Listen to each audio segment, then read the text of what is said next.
this is something new. You can see it's in beta. It's from a company called Shepherd. And they're trying to be a Goodreads, but better to help authors promote their books. And so they came to me and they asked me if I would create a list of the best books, and I could come up with whatever I wanted the title of it to be. And so I said, I'm going to create a list of the best books for creative professionals. So some of you may have seen some of my social posts lately, highlighting each of the 5 books that I have chosen, but I just wanted to go over not so much the books as I framed it around what I think of as the 5 essential skills that you need as a creative professional to be a good business person.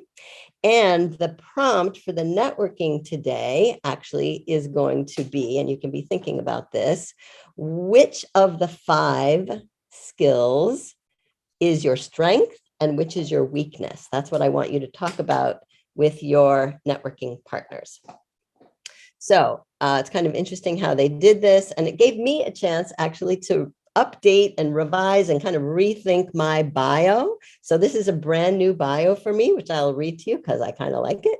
Who am I? I have made it my business to teach basic business skills to creative professionals who should have learned them in school, but alas, did not, because it's not taught in school.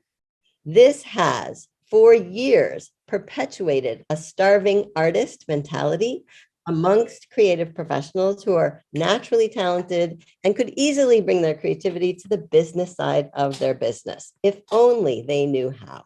And that is the mission I'm on with all of my work through marketing-mentor.com. So, of course, it gives me an opportunity to promote one of my books too. And so I am choosing The Creative Professional's Guide to Money, how to think about it, how to talk about it, how to manage it.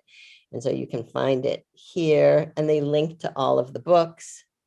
But here are the books I picked, one for each essential skill. The first one is called Think Like a Breadwinner by Jennifer Barrett, and it speaks to essential skill number 1, which is the breadwinner mindset. I really do think that we need to think like breadwinners as opposed to starving artists. So I'll just read to you what I wrote there. Creative professionals tend to be number phobes and therefore believe they are doomed to be starving artists. And if you can relate to this, please put it in the chat. That's why when I heard the title of Jennifer Barrett's book, I knew I had to invite her to be a guest on my podcast. In fact, I've done 3 podcasts with her if you want to hear more about that.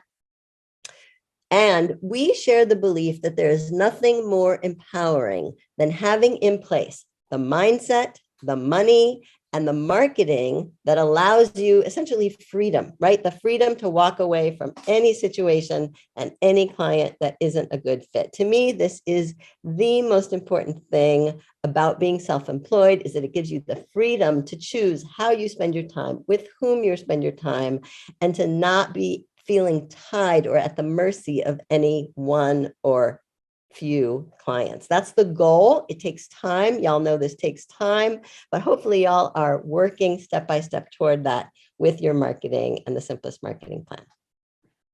All right, number 2 is from Terry Trespicio, Unfollow Your Passion, How to Create a Life That Matters to You. And this speaks to the essential skill, oops, that's not what I meant to do, of practicality, not passion, right? And so here we're working against this idea of find your passion and the money will follow. We all know that doesn't usually work. It doesn't work for most people.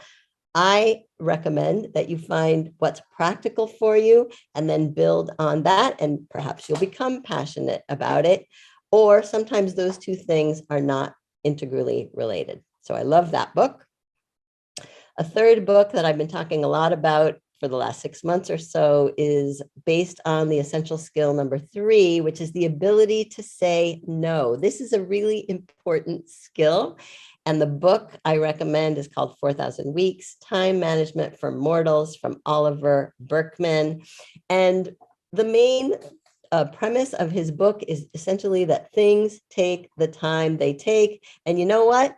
In reality, we're not going to do everything we want to do. So we have to decide. And one of the things we have to decide is who we're going to disappoint. In advance, it makes sense to decide who you're going to disappoint so you don't randomly disappoint the people that you don't want to disappoint or can't afford to disappoint.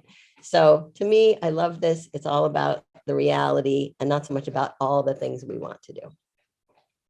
Book number 4 is based on the essential skill number 4, which is clear communication, especially in writing, especially for writers, but also for non-writers. And this is a book by Anne Handley called Everybody Writes, your go-to guide for creating ridiculously good content.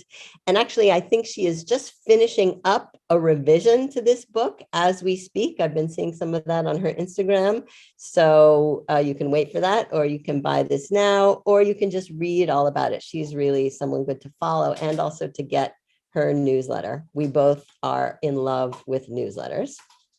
And finally, essential skill number 5 is connecting. And I want to distinguish between connecting and networking. Networking gets a bad rap. I can understand why. Most people do it wrong. Connecting is something totally different. It's all about developing relationships, cultivating relationships, using all the tools in the Simplest Marketing Plan, content marketing, especially to help people marinate in your content and build trust with you so that when they are in their moment of need, they think of you, you are standing right there. As someone recently said to me, when the door opens. That's the idea of connecting. So the book here is by Susan McPherson. It's called The Lost Art of Connecting, the Gather, Ask, Do method for building meaningful relationships. And then interestingly, this algorithm also gives you related books, closely related books and lists of them, and then distantly related books. So if you want a rabbit hole to go down this weekend, feel free.